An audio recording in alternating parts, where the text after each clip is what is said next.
যে আমার মানুষ মারার আগে 100 বার ভাবে যে মানুষ আমার ভাই আমার সন্তান এতিম করে গেল, আমার সন্তানের বাবা ঢাকার মিটফোর্ড হাসপাতাল কম্পাউন্ডে বর্বরচিত হত্যাকাণ্ডের শিকার চাঁদ মিয়া ওরফে সোহাগের গ্রামের বাড়িতে চলছে শোকের মাতম। শুক্রবার সকালে তার মরদেহ বরগুনা সদর উপজেলার ঢলুয়া ইউনিয়নের বান্দরগাছিয়া গ্রামের বাড়িতে দাফন করা হয়েছে। গত ৯ জুলাই সন্ধ্যায় মিটফোর্ড হাসপাতাল কম্পাউন্ডে চাঁদ মিয়া ওরফে সোহাগ নামে ব্যবসায়ীকে পিটিয়ে ও ইট পাথর দিয়ে মাথা থেঁতলে হত্যা করা হয়। এরপর তার মরদেহের উপর চলে বর্বরতা। নিহত সোহাগ বরগুনার ঢলুয়া ইউনিয়নের বান্দরগাছিয়া গ্রামের ইউসুফ আলী হাওলাদারের ছেলে। তিনি দীর্ঘদিন ধরে মিটফোর্ড এলাকার ৪ নম্বর রজনী ঘোষ লেনে ভাঙাড়ির ব্যবসা করতেন। সোহাগ একসময় যুবদলের রাজনীতির সঙ্গে যুক্ত ছিলেন।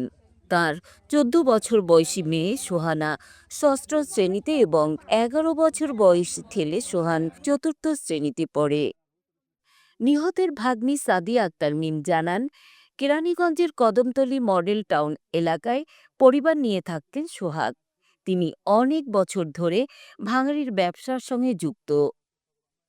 আগে তিনি পলাশ নামে একজনের অধীনে কাজ করতেন।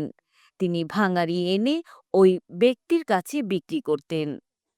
৪-৫ বছর আগে সোহাগ আলাদা ব্যবসা শুরু করেন। অনেক পরিশ্রমে তিনি সচ্ছলতার মুখ দেখেন। অভিযুক্ত মহিনসহ বেশ কয়েকজন তার বন্ধু স্থানীয়। মাঝে মধ্যে বাসায় যেতেন, খাওয়া দাওয়া করতেন। সর্বশেষ কিছুদিন ধরে ব্যবসার অর্ধেক ভাগ দাবি করে আসছিল স্থানীয় যুবদল নেতা পরিচয় দেওয়া মহিন। সোহাগ তাতে রাজি হননি। এ নিয়ে তাকে হুমকি ধামকি দেয়া হয়। হত্যার আগের দিন তার গুদামে গুলি চালানো হয়। বুধবার দুপুরে মীমাংসা করার কথা বলে সোহাগকে ডেকে নেয় মহিন। মিটফোর্ড এলাকার রজনী বোস লেনে তার ব্যবসা প্রতিষ্ঠান সোহানা মেটাল। পরিবারের সদস্য ও প্রত্যক্ষদর্শীরা জানান, সোহাগকে প্রথমে মারধর করে মহিনরা। মারতে মারতে মিটফোর্ড হাসপাতালের ভেতরে নেওয়া হয়। সোহাগ বাঁচার অনেক চেষ্টা করেন। পুলিশকে ফোন করার চেষ্টা করেন। এক পর্যায়ে ইটপাথর দিয়ে মাথা থেঁতলে তার মৃত্যু নিশ্চিত করে দুর্বৃত্তরা। মামলার বাদী নিহতের বোন মঞ্জু আরা বেগম। আসামিদের মধ্যে মহিন ও রবিন ছাড়াও রয়েছে সরওয়ার হোসেন টিটু, মনির ওরফে ছোট মনির, আলমগীর, মনির ওরফে লম্বা মনির, মোহাম্মদ নান্নু, সজীব, রিয়াদ, টিটন গাজী, রাজীব, সাবা করিম লাকি, কালু ওরফে স্বেচ্ছাসেবক কালু, রজব আলী, পিন্টু, সিরাজুল ইসলাম, মিজান, অপু দাস, হিম্মত আলী ও আনিসুর রহমান হাওলাদার। তিনি দাবি করেন, তিনি এজাহারের ১৭, ১৮ ও ১৯ নম্বর আসামি হিসেবে যুবদল নেতা কায়ুম মোল্লা, রাকেশ ও রহিমের নাম দিয়েছিলেন। পুলিশ ওই ৩ জনকে আসামির তালিকা থেকে বাদ দিয়েছেন। নিহতের স্ত্রী লাকি বেগম জানান, স্থানীয় মহিনসহ বেশ কয়েকজন মিলে আমার স্বামীকে হত্যা করেছে। তিনি আসামিদের ফাঁসি চান। আমরা এখানকার যারা রয়েছে তাদের সাথে কথা বলবো এবং এই যে সোহাগের স্ত্রী রয়েছে এবং এক ছেলে এক মেয়ে রয়েছে তার সাথে আমরা কথা বলার চেষ্টা করবো। কি ঘটেছিল সেদিন, তার বাসা থেকে কীভাবে তাকে নিয়ে গেছিল, আমরা সেই কথা আপনার শোনানোর চেষ্টা করবো। আমরা এখন কথা বলতে চাই সোহাগের যে স্ত্রী রয়েছে তার সাথে। আচ্ছা, কি হয়েছিল সেদিনকে আমাদেরকে একটু বলবেন? আসেন আপনার সাথে আমরা এখানে বসে কথা বলি, ঠিক আছে? এরকম ভাবে ওনারা নিচে যে মনে হয়েছে ওনার সাথে ওনারা মিটমাট করবো, মানে ভালো একটা কোনো সমাধানে আসবো। কিন্তু ওনারা যাওয়ার পর থেকে ওনারা তখনই তারা পিছন থেকে ওনারা অ্যাটাক করছে, মাথার মধ্যে কি যেন দিয়ে বাড়ি দিয়ে ওনারা ফালাই দিছে। ওখান থেকে টানতে টানতে ওনারা এই ৩ নম্বর গেটে নিয়ে গেছে, নিয়ে ইচ্ছা মতো পাথর দিয়ে ওনারা যেচ্ছে। ও তার শরীরে কোনো কাপড় ছিল না, তার এইভাবে মারছে। সে কেমন যে আমার সন্তানের জন্য আমার জীবনটা রাখো, আমার ছেলে মেয়ের ভবিষ্যৎ কে দেখবো, আমি ছাড়া ওর কেউ নাই। আমার ছেলেমেয়ের ভবিষ্যতের জন্য আমার একটু জানটা ভিক্ষা দাও, তারা তাও দেয় নাই। একটা তাও এখানে টানতে টানতে ওরা নিয়ে আসছে, ওর শরীরে কোনো কাপড় ছিল না,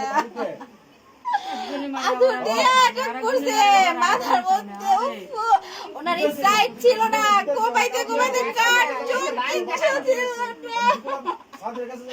এত সুন্দর একটা মানুষ আর একটু অস্তিত্ব রাখি না, অনেক সুন্দর ছিল। আমার স্বামীর হত্যা বিচার চাই, আমার সন্তানে যারা বাবারা করছে আল্লাহ ওরা যদি এরকম ফাঁসি দেয়, ওনারা যদি সন্তান না বাবা যারা আমি সন্তানই কোথায় যাবো, কি করবো জানি না। আমার স্বামী বিচার চাই, বিচার চাই। আমি আমার বাবার যারা হত্যা করছে আমি তাদের বিচার চাই, তাদের ফাঁসি চাই। আমাদের এতিম বানাইছে, আমরা এখন কোথায় যাব? আমার বাবাকে এরকম নিষ্ঠুর ভাবে মারছে, আমার বাবার কোনো দোষ ছিল? আমার বাবার এই ব্যবসার জন্য মায়া ফলাইছে, আমার বাবার দোকানটা দেয় না জন্য আমার বাবা থেকে চাঁদা চাইছে। আমার বাবা বলছে আমি এত কষ্ট করে এই করছি আমার সন্তানের জন্য, আমি তোদের কেন দিব? সেই জন্য আমার বাবাকে এরকম নির্মম ভাবে হত্যা করছে। আমরা তাদের ফাঁসি চাই। সোহাগ হত্যার বিচারের দাবিতে বেলা 11টা থেকে বরগুনা প্রেস ক্লাবের সামনে মানববন্ধন কর্মসূচি পালন করেছে বরগুনার সর্বস্তরের জনগণ।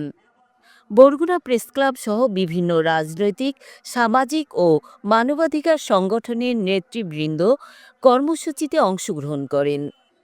কর্মসূচি চলাকালে বক্তব্য রাখেন বরগুনা প্রেস ক্লাবের সভাপতি সোহেল হাফিজ, জেলা নাগরিক অধিকার সংরক্ষণ কমিটির সাধারণ সম্পাদক মনির হোসেন কামাল, জেলা মহিলা পরিষদের সভাপতি নাজমা বেগম, বরগুনা প্রেস ক্লাবের সিনিয়র সহসভাপতি জাফর হোসেন হাওলাদার, জেলা প্রিন্ট মিডিয়া সাংবাদিক ফোরামের সভাপতি হাফিজুর রহমান, ইসলামী আন্দোলন বরগুনার সভাপতি মুফতি মিজানুর রহমান কাসিমি, এভারগ্রিন স্কুলের প্রতিষ্ঠাতা আব্দুল জব্বার আকন, বৈষম্য বিরোধী ছাত্র আন্দোলনের প্রতিনিধি নিলয়, আবু জাফর, মোহাম্মদ সালেহ, শাহ আলী ও মাসুম বিল্লাহ। মানববন্ধন চলাকালে বক্তারা বলেন,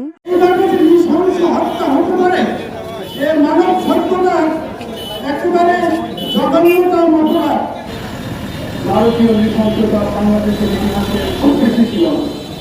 আমাদের দেখতে হয়েছে আজকে এমন এমন বিভৎস দৃশ্য দেখার মতো।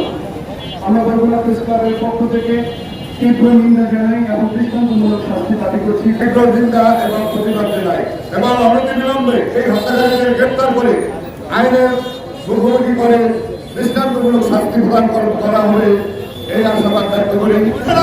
তাদেরকে আইনের আওতায় সর্বোচ্চ শাস্তি প্রদান করছি। আমরা 24 গণঅভ্যুত্থানের মাধ্যমে আমাদের কত ভাইকে হারানোর পরে, একজন স্বৈরাচার সরকারকে পতন ঘটানোর পরে আমরা আমাদের নতুন বাংলাদেশে এমন নৃশংসজনক ঘটনা দেখতে পারবো, এটা কখনো আমরা কল্পনা করিনি। আমাদের বরগুনার সন্তান সৎ ভাইয়ের উপর যেভাবে অত্যাচার করা হয়েছে, মনে হয় না কোনো মানুষ কোনো কুকুরের উপরে এমন কোনো অত্যাচার। এর আগে যত হত্যাকাণ্ড হয়েছে কোনো খোঁজ খবর নাই বিচারের। এই বিচার 1 মাসের মধ্যে হতে হবে, 2-1 দিনের মধ্যে খুনিদের গ্রেফতার করতে হবে।